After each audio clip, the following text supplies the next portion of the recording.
मुच्यते। पूर्णस्य पूर्णमादाय पूर्णमेवावशिष्यते। ॐ शान्ति शान्ति शान्तिः। ॐ भद्रं कर्णेभिः शृणुयाम देवाः। भद्रं पश्येमाक्षभिर्यजत्राः। स्थिरैरङ्गैस्तुष्ट्वागुंशस्तनूभिर्यसेमा देवहितं जदायुः। स्वस्ति न इन्द्रो वृद्धस्रवाः। स्वस्ति नः पूषा विश्ववेदाः। स्वस्ति नस्तार्क्ष्यो अरिष्टनेमिः। स्वस्ति नो बृहस्पतिर्दधातु।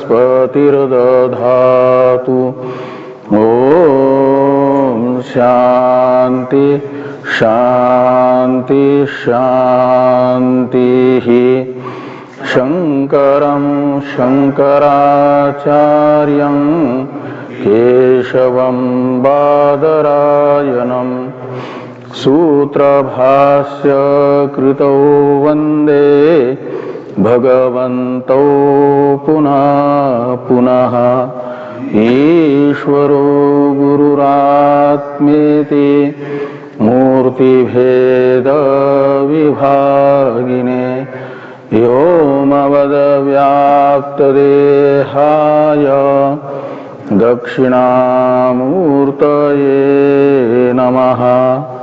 ॐ शान्ति शान्ति शान्तिः।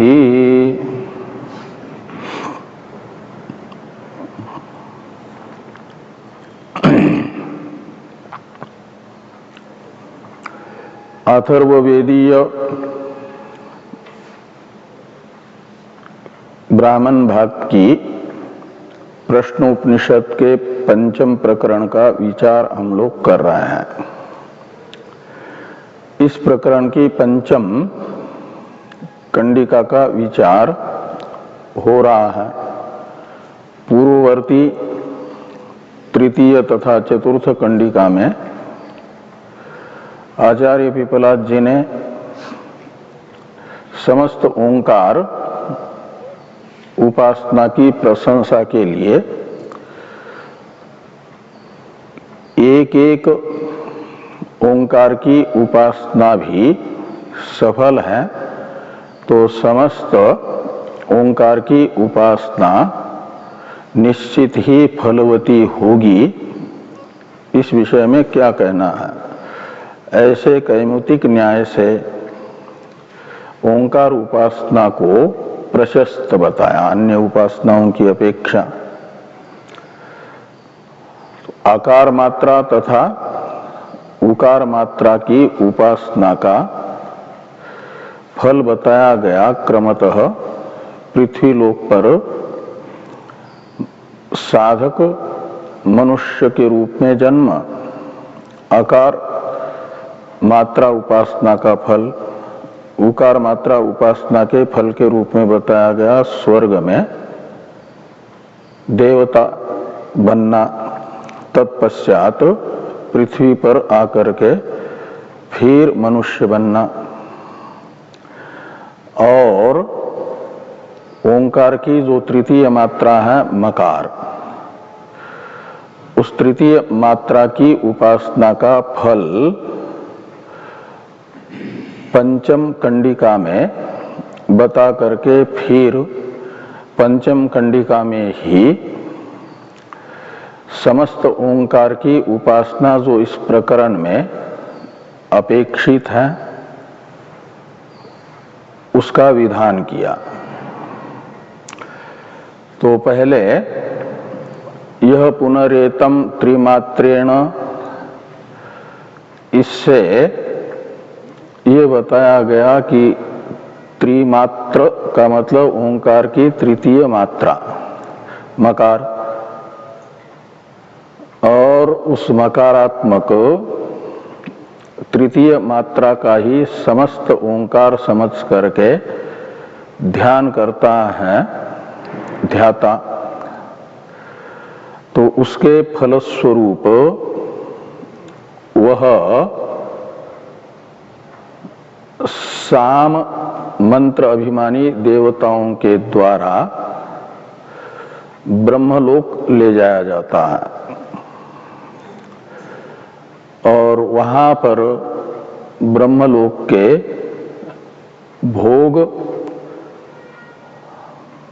भोग करके कल्पांतर में उसका फिर पुनरावर्तन होता है। ये मकार मात्र उपासना का फल है ब्रह्मलोक की प्राप्ति, लेकिन अपुनरावृत्ति रूप मोक्ष नहीं है। और जो अपुनरावृत्ति रूप मोक्ष है उसे दिलाने वाली उपासना है ओंकार की उपासना ही, लेकिन एक एक मात्रा की नहीं, असंश्लिष्ट ओंकार की उपासना नहीं। असंश्लिष्ट ओंकार है एक एक मात्रात्मक ओंकार, और संश्लिष्ट ओंकार कहो या समस्त ओंकार कहो, उसकी उपासना का फल है अपुनरावृत्ति, क्रम मुक्ति। इसे पंचम कंडिका में ही भगवती श्रुति बता रही है उदाहरण के साथ। तो पहले तो जो विधि वाक्य होगा, मुख्य उत्पत्ति विधि, वो होगा ये ते नैव अक्षरेण परम पुरुषम अभिध्यायीत। यह की इधर भी अनुवृत्ति ले आइए।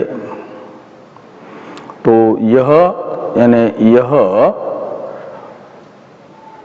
समस्त ओंकार उपासक,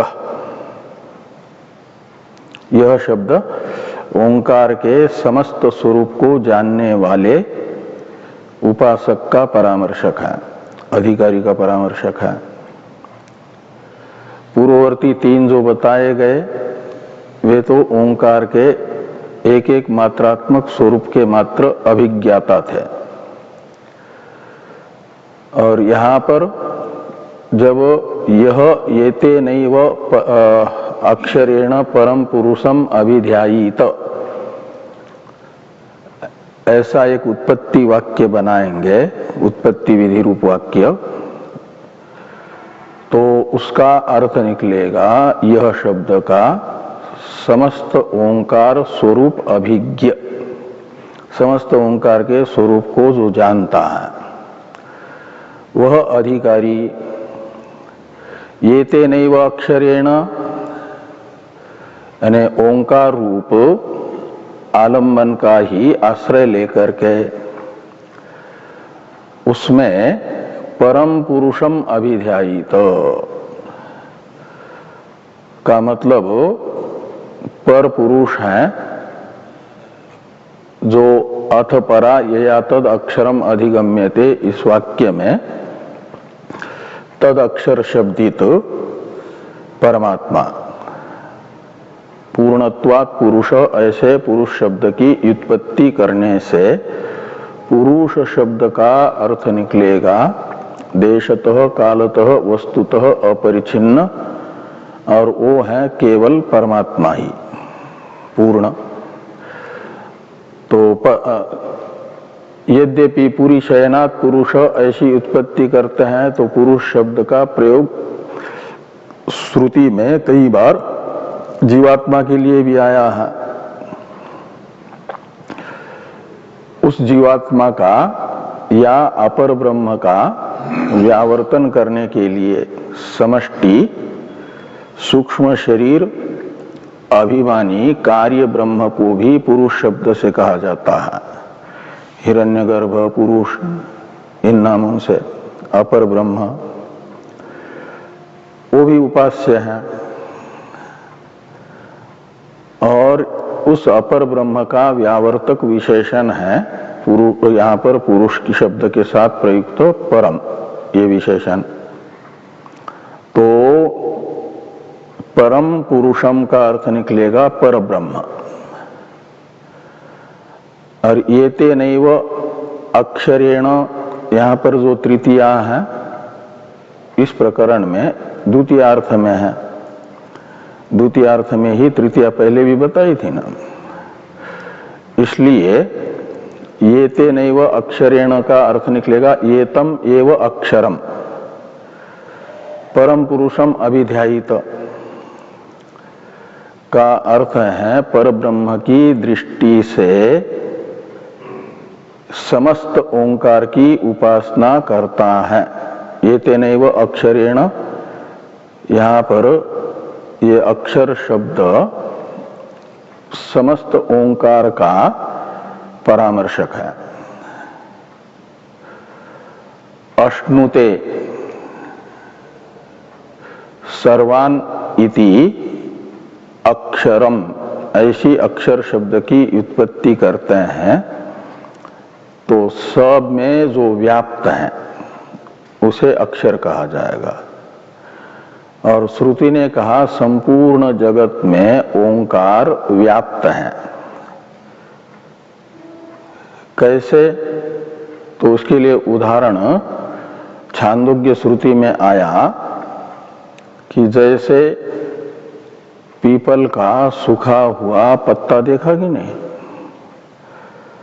उसमें से जो रस निकल जाने के बाद जो रस के कारण उसकी छोटी छोटी जो नाड़ियां हैं जाल जैसा, उसी में वो चिपका हुआ रहता है, रस तो हरा दिखता है। और वो सब रस निकल जाए तो बिल्कुल बारीक जाली लगती है। मच्छरदानी से भी, मच्छरदानी के छेद तो थोड़े बड़े बड़े होते हैं और उस जाली के छेद छोटे छोटे होते हैं। तो पूरा पत्ता जो है शुरू से लेकर के अंतिम तक उन नाड़ियों से व्याप्त होता है ना, स्पष्ट दिखता है। तो नाड़ियां जैसे अश्वत्थ पत्र में व्याप्त है, ऐसे ही इस संपूर्ण जगत में ओंकार भी व्याप्त है, ऐसा छांदोग्य श्रुति बताती है। पीपल के पत्ते के अंदर व्याप्त नाड़ियों के उदाहरण से। तो इसलिए अक्षर शब्द का अर्थ निकलेगा व्यापक, और व्यापक कौन है? ओंकार। सर्वत्र व्यापक ओंकार है। और उस ओंकार में देश काल वस्तु से अपरिछिन्न जो परब्रह्म है उसकी भावना करके मय के रूप में चिंतन करता है। ओम इत्याकारक दीर्घ प्रणोध्वनि को आश्रय करके उस प्रणोध्वनि का अनुसंधान पर ब्रह्म की दृष्टि से करते करते करते वह प्रणव का ध्वनि सर्वत्र व्याप्त होता जाएगा और उसी के साथ परब्रह्म की भी व्याप्ति स्पष्ट होती जाएगी। अनुसंधान करेंगे मन को केवल उस ध्वनि के अनुसंधान में लगाएंगे तो। इसलिए यहां पर कहा कि ये ते नैव अक्षरेण का मतलब एतम एव अक्षरम। तो सर्वत्र व्याप्त ओंकार रूप जो अक्षर हैं इसी की परम पुरुष के दृष्टि से संपूर्ण जीवन भर जो उपासना करता है, ओंकार का अभिध्यान करता है अधिकारी, समस्त ओंकार के स्वरूप को जान करके उसे क्या फल प्राप्त होगा, तो उसका फल बताया गया है। उसे भी अभी निर्विशेष ब्रह्म का साक्षात्कार न होने से सूक्ष्म शरीर के साथ जो तादात्म्य अभिमान है वो बाधित नहीं होगा ना। और ये जो समस्त ओंकार की उपासना रूप सगुण ब्रह्म विद्या है, उपासना यही कर्म माना जाएगा। पुरुष प्रयत्न साध्य होने से मानस कर्म है ना, ये भी रहेगा। और संचित कर्म का भी अभी बाध हुआ नहीं है। क्षीयन्ते चास्य कर्माणि तस्मिन् दृष्टे परावरे, ये श्रुति परावर शब्दित पर ब्रह्म का आत्मरूप से साक्षात्कार होने पर कर्म का क्षय, प्रमेय विषयक सारे संशयों की निवृत्ति तथा हृदय ग्रंथि का छेदन बताती है ना। तो अभी पर ब्रह्म का आत्मरूप से साक्षात्कार न होने से ये सब रहेंगे। लेकिन ये जन्म मृत्यु के हेतुभूत अविद्या काम कर्म में से जिसको ब्रह्मलोक में जा करके ब्रह्म साक्षात्कार होना है, ऐसा उपासक उसे निश्चय होता है। उपासना जब दृढ़ हो जाती है, परिपक्व हो जाती है, तो परिपक्व उपासना वाले उपासक को अंदर से अपने साधन पर इतना विश्वास होता है कि निश्चित ही यह शरीर छूटने पर मैं उत्तरायण मार्ग से ब्रह्मलोक जाऊंगा और वहां पर ब्रह्मा जी से मुझे निर्विशेष पर ब्रह्म का साक्षात्कार होगा, जिसका मैंने समस्त ओंकार में ध्यान किया है, उसी का मय के रूप में अनुभव होगा। और वह अनुभव मुझे जीवन मुक्ति का आनंद प्रदान करेगा और ब्रह्मा जी के साथ निर्विशेष ब्रह्म रूप से अवस्थान रूप अपुनरावृत्ति रूप मोक्ष दिलाएगा। ये उसे उपासक शरीर में रहते रहते ही दृढ़ निश्चय रहता है। और इस निश्चयवान जब शरीर छोड़ता है तो उसे अपर ब्रह्म की उपासना करने वाले मकार मात्रा का चिंतक जो है, उसके तरह ही साम मंत्राभिमानी देवता ले जाएगी। पहले तेजसी सूर्ये संपन्न भवति, ये कहा न, स तेजसी सूर्ये संपन्न भवति। हिरण्यगर्भ का उपाधि माना गया है, बाह्य उपाधि, आदित्य मंडल को, सूर्य मंडल को। इसलिए ईशावास्योपनिषद में उपासक शरीर छूटते समय कर्मफलदाता परमात्मा से प्रार्थना करता है ना, हिरण्मयेन पात्रेण सत्यस्यापीतम मुखम तत्वं पूषन् अपावृणु सत्य धर्माय दृष्टये। तो वहां पर हिरण्मय पात्र है, यही सूर्य की सर्वत्र फैली हुई रश्मियां। ये हिरण्यगर्भ नहीं है, हिरण्यगर्भ का लोक यानी बाह्य उपाधि है। और उसी से मुख्य जो हिरण्यगर्भ है वो अवृत है। इसलिए कहते हैं कि मैं तो आपका दर्शन करना चाहता हूं, आपकी उपासना की है, तो क्या करो कि इन रश्मियों को समूह उपसंहरित कर लो। किस लिए? तो सत्य धर्माय दृष्टये, तो सत्य धर्म है जिसका, यानी साधना है जिसकी, सत्य पुरुष को प्राप्त करने की साधना जिस मैंने की है, उस मेरे लिए, मैं उसका साक्षात्कार प्राप्त कर सकूं, इसके लिए। ऐसे यहां पर जाएगा सूर्यलोक में, और सूर्यलोक में दो हैं।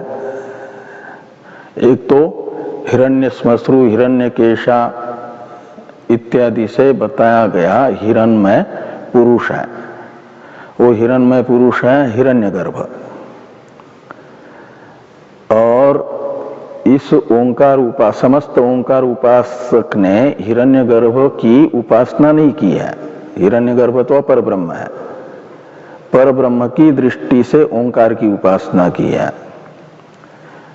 तो जिस ब्रह्म के दृष्टि से ओंकार की उपासना की है, वह ब्रह्म भी हिरण्यगर्भ के अंतर्यामी के रूप में वहां पर विद्यमान है ना।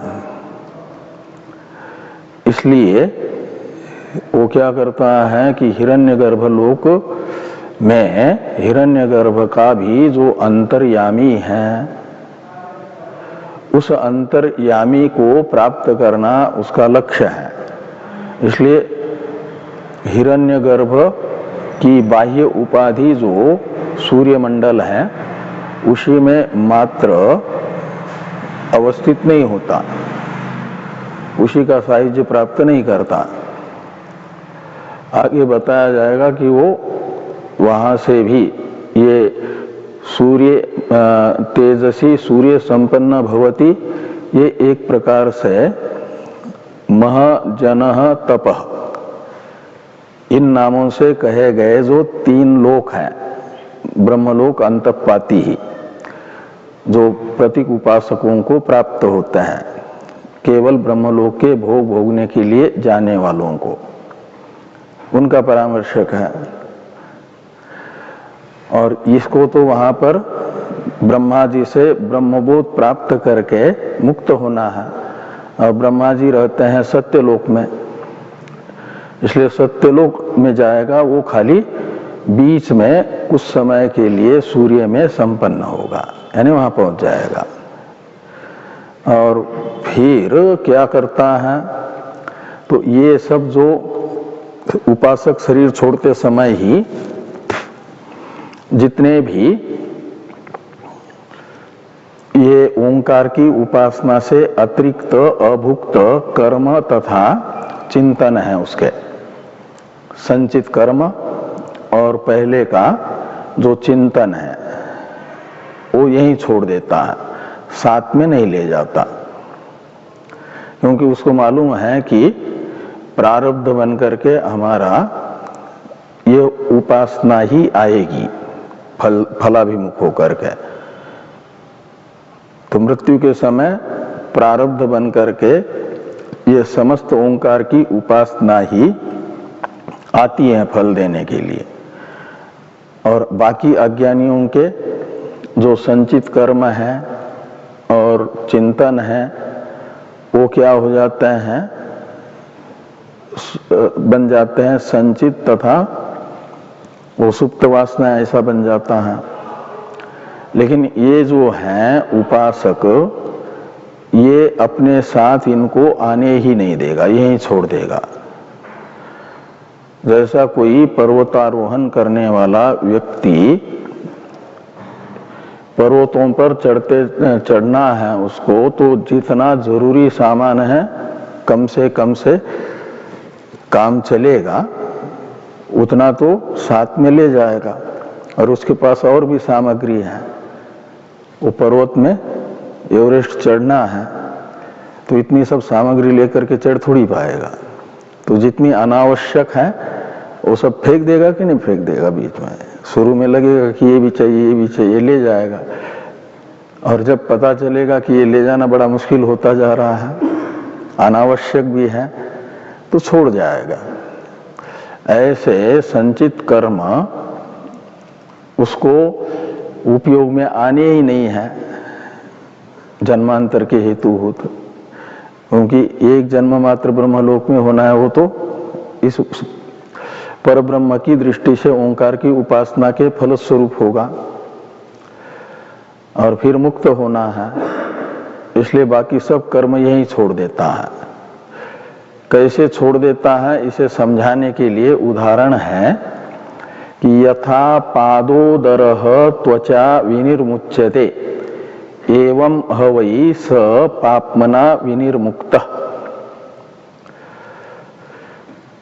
तो ये जो सगुण ब्रह्म विद्या है, क्या नाम, ये पर ब्रह्म दृष्टि से समस्त ओंकार की उपासना है, उस उपासना का अधिकारी जब उपासना परिपक्व होती है, शरीर छोड़ देता है, तो उस समय पादोदर कहा जाता है सर्प को। तो सर्प की त्वचा धीरे धीरे धीरे धीरे मोटी होकर के और शरीर से ढीली भी पड़ती है। जैसे वृद्धावस्था में मनुष्य शरीर की त्वचा ढीली पड़ जाती है, फिर उस ढीली त्वचा से भागना बड़ा कठिन हो जाता है। किसको? सर्प को। इसलिए कुछ वर्षों बाद पूरी जब ढीली पड़ जाती है तो छोटे से छिद्र में से जब बाहर निकलता है, अंदर से दूसरी त्वचा आती रहती है, नहीं, ऊपर की ढीली पड़ती है। तो उस ढीली पड़ी हुई त्वचा को, जिसको केंसुली कहा जाता है, एक बारीक छिद्र से निकल करके छोड़ देता है, शरीर से अलग हो जाती है वो त्वचा, और फिर नई त्वचा के साथ सर्प खूब दौड़ने लगता है। तो उदाहरण है कि पुरानी त्वचा को वह छोड़ देता है सर्प। जैसे एवं हवई, तो सर्प के त्वचा से विनिर्मुक्ति के तरह ही यह उपासक भी क्या हो जाता है? पापमना विनिर्मुक्तः। पाप शब्द से लेना जन्म के हेतुभूत कर्म, वो पुण्यात्मक कर्म भी जो जन्म दिलाने वाले हैं, सकाम पुण्य, वो भी यहाँ पर पाप शब्द से ही ग्रहण करना, और उससे विनिर्मुक्त, तो पाप कर्म से मुक्त हो करके फिर क्या होता है? वो मुक्त हुआ, पाप कर्म से रहित हुआ, यानी पाप यही छोड़ देता है। कहीं कहीं उदाहरण आ जाता है, घोड़ा जैसे उसे खुजली होती है तो लेट जाता है पृथ्वी पर, और फिर वो जैसा जिस अंग को खुजलाना है वैसा अपना पृथ्वी पर लेट करके खुजलाता है। उठता है तो शरीर पे लगी हुई जो धूल है, कूड़ा कचरा है, उसे हटाने के लिए शरीर को झाड़ देता है, ऐसे हिलाता है, कंपन करता है, उससे सारी धूल निकल जाती है उसकी। ऐसे ही ये सारे पाप यहीं पर छोड़ देता है। पाप यानी जन्म के हेतुभूत पाप कर्म भी और सकाम पुण्य कर्म भी, उनसे रहित हुआ, क्योंकि उनको इन कर्मों का उपयोग उपासक के लिए नहीं है। भविष्य में इसी पर ब्रह्म के ध्यान के फल स्वरूप ही ब्रह्म साक्षात्कार होना है और उससे मुक्त होना है। तो स साम भी उन्नीयते ब्रह्मलोकम, तो पाप से मुक्त हुए समस्त ओंकार उपासक को साम मंत्राभिमानी देवताओं के द्वारा ब्रह्मलोक ले जाया जाता है। यहाँ ब्रह्मलोक है हिरण्यगर्भलोक, यानी सत्यलोक, जहाँ पर ब्रह्मा जी रहते हैं। और फिर वहाँ उसे मिल जाता है ब्रह्मा जी के द्वारा जो वेदांत का स्वाध्याय कराया जाता है जिस मंडप में, उस मंडप के द्वार कोई अधिकारी आता है वेदांत विद्या का तो खुलते हैं, नहीं तो बंद हो जाते हैं, खुलते ही नहीं हैं। और वो मंडप बना हुआ है सोने का। ऐसे उपनिषदों में लिखा है, प्रभु विमितम मंडपम। तो वो जो है हिरण्यगर्भ के द्वारा संकल्प मात्र से निर्मित एक मंडप है। उसी में बैठ करके वेदांत का स्वाध्याय कराते हैं ब्रह्मा जी। ब्रह्म विद्या प्रवर्तक आचार्यों में द्वितीय आचार्य है ना, नारायणम पद्मभवम वशिष्ठम के अनुसार पद्मभव है ये। और वहां इस पर ब्रह्म की दृष्टि से ओंकार की उपासना करके गए हुए उपासक को वेदांत स्वाध्याय में बैठने की अनुमति मिल जाती है। और फिर वेदांत अध्ययन से उन्हें परब्रह्म का साक्षात्कार होता है। ये यहाँ पर बताया जा रहा है कि स ये तस्मात् जीव घनात् परात् परम पुरीशयम पुरुषम ईक्षते। ये वाक्य है निर्विशेष ब्रह्म का आत्मरूप से साक्षात्कार ब्रह्मलोक में इस अधिकारी को हुआ, ये बताने वाला। पर ब्रह्म की दृष्टि से ओंकार की उपासना का फल बताने वाला ये वाक्य है। स ये तस्मात् जीव घना, तो स से लेंगे वह पर ब्रह्म की दृष्टि से ओंकार की उपासना करने वाला उपासक जो ब्रह्मलोक में गया है और ब्रह्मा जी से वेदांत अध्ययन कर रहा है, वह उपासक स शब्द से ग्राह्य है। कौन से स शब्द से? कहीं एक स शब्द है ना इस कंडिका में, स तेजसी सूर्य संपन्न, यहां पर भी है। स पापमना विनिर्मुक्त दूसरा है। स सामभि उन्नीयते ब्रह्मलोकम तीसरा है। और चौथा है स ये तस्मात् जीव घनात्। तो ये जो चौथा है स ये तस्मात् जीव घनात् वाला, इसका अर्थ है ब्रह्मलोक पहुंचा हुआ पर ब्रह्म दृष्टि से ओंकार की उपासना करके ब्रह्मलोक पहुंचा हुआ उपासक जो वेदांत अध्ययन वहां कर रहा है,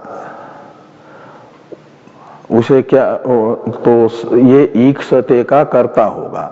स ईक्षते, ईक्षते यानी जानाति, जानाति यानी साक्षात करोति, तो उसे साक्षात्कार हो जाता है। ईक्षते का अर्थ निकलेगा तो क्या किसका साक्षात्कार होता है?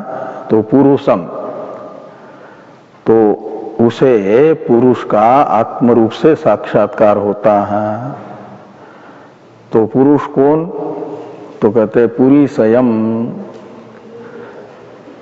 तो पुरीशय जो पुरुष है का मतलब अंतर्यामी के रूप में सर्वत्र रहने वाला, प्राणी मात्र के हृदय में रहने वाला वो पुरुष है पुरीशय। पूर्ण तत्व सर्वत्र है, देशतः अपरिछिन्न है, तो सबके अंतर्यामी के रूप में सबके हृदय में भी रहेगा ना, बुद्धि वृत्ति के साक्षी के रूप में। तो इसलिए पूरी संयम है। और कैसा है? तो परम, तो परम पुरुषम यानी पर ब्रह्म, वो पूरी सय है।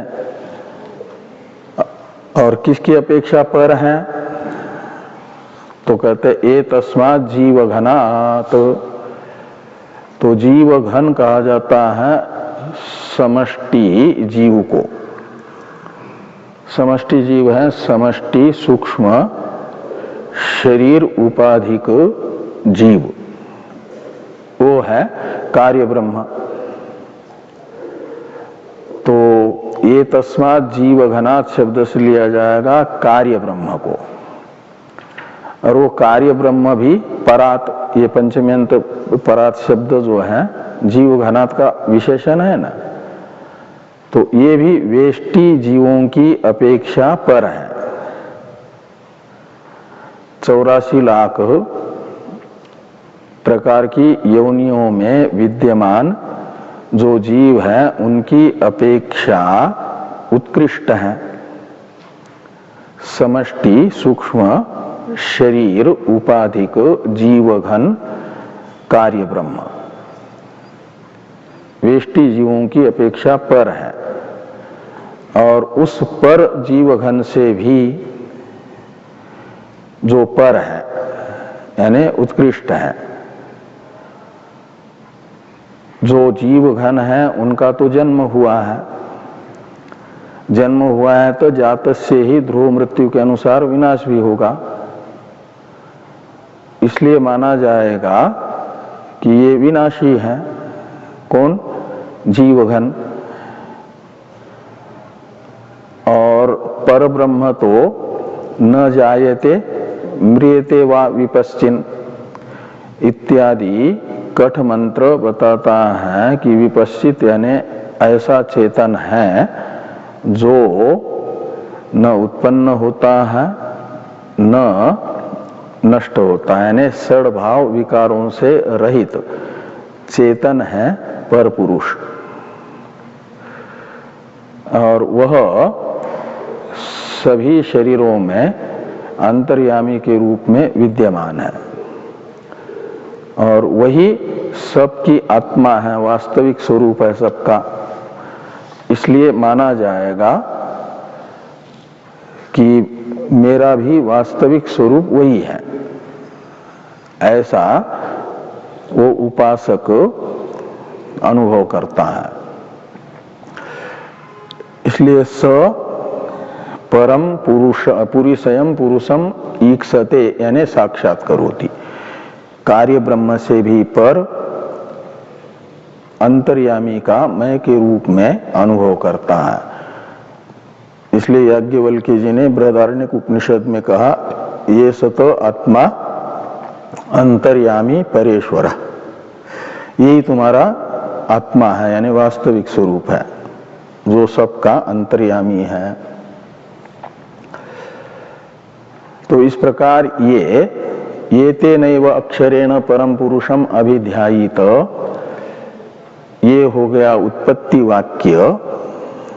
उत्पत्ति विधि का मतलब प्रधान विधि, और उस परब्रह्म की दृष्टि से समस्त ओंकार की उपासना का फल बताने वाला, मुख्य फल बताने वाला वाक्य हुआ, स ये तस्मात् जीवघनात् परात् परम पुरुषयम पुरुषम ईक्षते।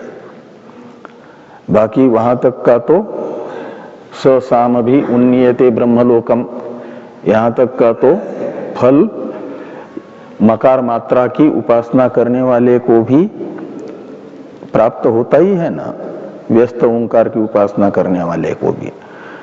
लेकिन समस्त ओंकार की उपासना करने वाले को व्यस्त ओंकार की उपासना के फल से विलक्षण फल हुआ वो ब्रह्म साक्षात्कार, और उस ब्रह्म साक्षात्कार के संपन्न होने पर जीवन मुक्त होकर के ब्रह्मलोक में रहेगा, और ब्रह्मा जी की आयु पूर्ण होने पर ब्रह्मा जी के साथ निर्विशेष ब्रह्म भाव को प्राप्त करेगा यानी मुक्त हो जाएगा।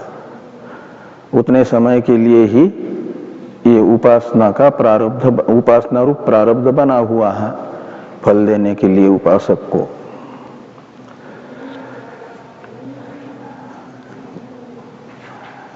आगे और दो मंत्र हैं 6-7, उनका अवतरण ये ब्राह्मण वाक्य है, तद एतो श्लोको भवत। तो तत् यानी तस्मिन अर्थे, तो तस्मिन अर्थे का मतलब हुआ इस प्रकरण में पंचम कारिका तक, पंचम कंडिका तक के ग्रंथ से बताया गया अर्थ, ये है तत्शब्द का अर्थ। और इस अर्थ विषय को ये तो यानी ये वक्षमाणो, श्लोको यानी मंत्रो भवतः, ये दो मंत्र आ रहे हैं। तो भाष्य तो पूरा नहीं हो पाएगा नहीं इसका। और मंत्र 2 है तो 5 मिनट में ये 2 मंत्र करने से एक प्रकार से ये प्रकरण पूरा हो जाएगा। तो मंत्र का उच्चारण कर लीजिए।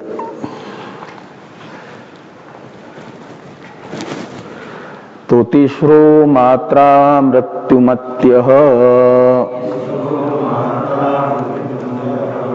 तीसरो मात्रा मृत्युमत्यः प्रयुक्ता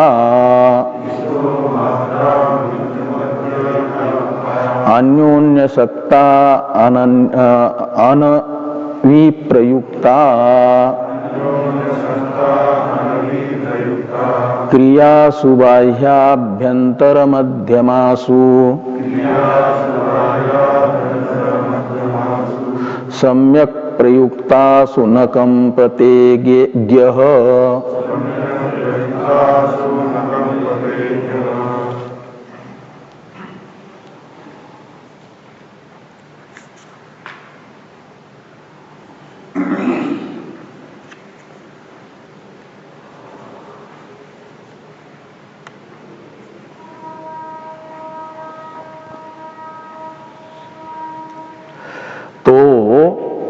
तीसरो मात्रा मृत्युमत्यः, तो ये जो 3 मात्राएं हैं आकार मकार, आकार उकार मकार, और इन तीनों मात्राओं का व्यस्त ध्यान करने वाला, यानी एक एक मात्रा का ही ध्यान करने वाला क्या करता है, जैसी यह मात्राएं हैं ऐसा ही न फल देगी। तो ये मात्राएं हैं अनित्य। इस दृष्टि से यहाँ पर बताया गया कि मृत्युमत्य एक विशेषण मात्रा का। तो ये तीनों मात्राएं मृत्युमान है का, मृत्युमती है का मतलब विनाशी है। और इन विनाशी एक एक मात्रा का प्रयोग कर लिया किसी ने, प्रयुक्ता यानी ध्यान के लिए स्वीकार कर लिया और एक एक मात्रा का ही ध्यान कर लिया।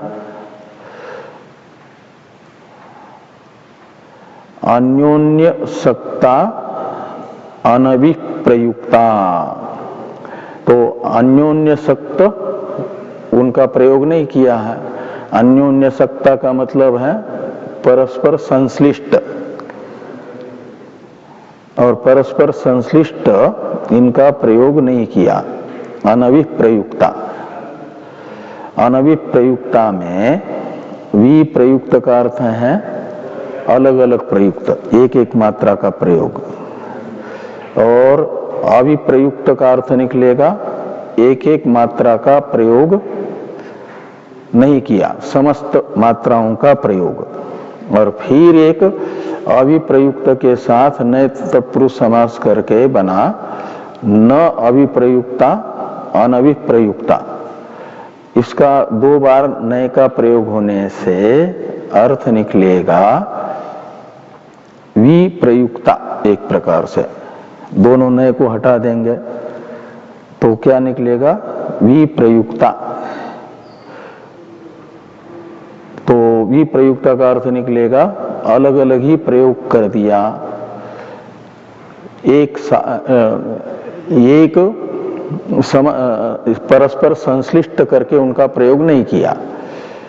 ऐसी तीनों मात्राएं कैसी होती हैं, तो कहते हैं बाह्याभ्यंतर मध्यमासु क्रियासु सम्यक प्रयुक्तासु। तो जब अलग अलग प्रयोग करेंगे, एक एक मात्रा की ही उपासना करेंगे तो वे विनाशी फल देगी। वो विनाशी फल बताया गया था क्रमतः पृथ्वीलोक में मनुष्य बनना, देवता बनना स्वर्गलोक में, तथा ब्रह्मलोक में जा करके ब्रह्मलोक का भोग करके फिर पुनरावृत्ति, ये विनाशी फल बताया था ना। और इन्हीं तीनों मात्राओं का जब योगी बाह्याभ्यंतर मध्यम क्रियाओं में सम्यक प्रयोग करता है, का मतलब जागृत अवस्था में यानी तीनों मात्राओं का जो अर्थ है वो व्यवस्थित समझ करके प्रयोग करता है, का मतलब समस्त ओंकार में पर पुरुष का ध्यान करता है, तो उस समय फिर ज्ञः यानी समस्त ओंकार के पर ब्रह्म के दृष्टि से उपासना करने वाला उपासक न कंपते का मतलब विचलित नहीं होता, का मतलब सक्रिय नहीं होता, का मतलब ये होगा कि उसे अविचल ब्रह्म भाव की प्राप्ति होती है। ये यहाँ पर छठवें मंत्र ने बताया। सप्तम मंत्र भी ऐसा ही बताता है कि ऋग्भिरेतं यजुर्भिरंतरिक्षं सामभिर्यत्तत् कवयो वेदयन्ते तमोंकारे नैव आयतनेन अन्वेति तम ओंकारे नैव आयतनेन अन्वेति विद्वान् यत्तद् शान्तमजरममृतम्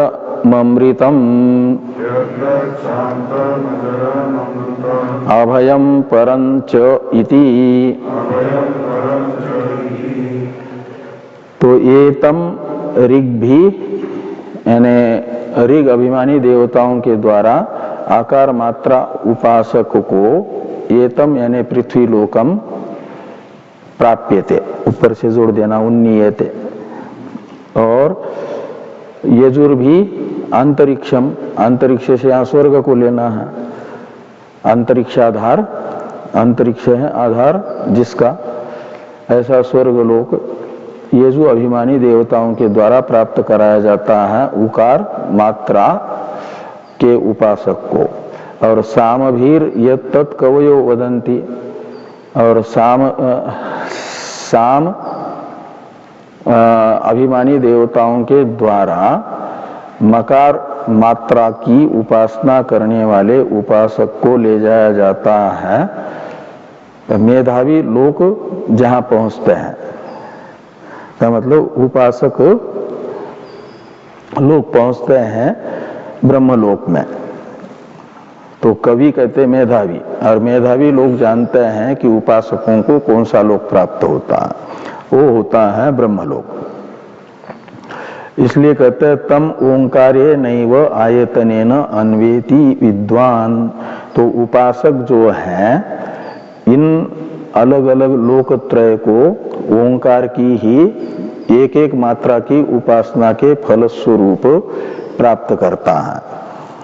तो मकार मात्रा की उपासना करने वाला ब्रह्मलोक को प्राप्त कर लेता है, कार्य ब्रह्म को, इसी मकार मात्रा की उपासना से। आगे कहते हैं कि यत तद शांतम, तो यत तत् शब्द से लेना यानी यत शांतम अजरम अमरम अभयम तत्परंच, यानी तत् शब्द से लेना पर ब्रह्म को। तो जो अभय है, शांत है, का मतलब सारे उपद्रवों से रहित है, सर्वोपप्लव रहित, इसीलिए अजर है यानी जरा रहित है, और जरा रहित होने से अमृत है यानी अविनाशी है, और अमृत तथा जरा रहित तथा अमृत होने से अभय है, और अभय होने से पर ब्रह्म है, निर्विकार होने से वो पर ब्रह्म है, वह प्राप्त कर लेता है ओंकार का समस्त ओंकार का उपासक जो है, उसे ये प्राप्त होगा, क्रम मुक्ति प्राप्त होगी। इति शब्द है ये जो समस्त ओंकार की उपासना का प्रतिपादक प्रकरण है, उसकी समाप्ति का द्योतक।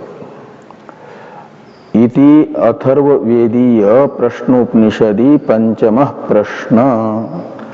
तो इस प्रकार ये पंचम प्रश्न तक, चतुर्थ तथा पंचम प्रश्न का स्वाध्याय हम लोगों ने इस वर्ष किया। भगवान की कृपा से आपको अपनी अपनी योग्यता के अनुसार यहाँ बताए जिन साधनों की चर्चा की गई उन साधनों में प्रवृत्त होने की शक्ति मिले, ये भगवान से प्रार्थना करते हुए इस वर्ष के स्वाध्याय के लिए यहीं पर विराम। हरि ओम तत्सत। ओम भद्रं कर्णेभिः शृणुयाम देवाः, भद्रं पश्येमाक्षभिर्यजत्राः, स्थिरैरङ्गैस्तुष्टुवागुंशस्तनूभिर्व्यसेम देवहितं जदायुः। स्वस्ति न इन्द्रो वृद्धस्रवाः, स्वस्ति नः पूषा विश्ववेदाः, स्वस्ति नस्तार्क्ष्यो अरिष्टनेमिः, स्वस्ति नो बृहस्पतिर्दधातु। ॐ शान्ति शान्ति शान्तिः। शङ्करं शङ्कराचार्यं केशवं बादरायणं सूत्रभास्य कृतौ वन्दे भगवन्तौ पुनः पुनः। ईश्वरो गुरुरात्मेति मूर्तिभेदविभागिने व्योमवद्व्याप्तदेहाय दक्षिणामूर्तये नमः। ओम शांति शांति शांति।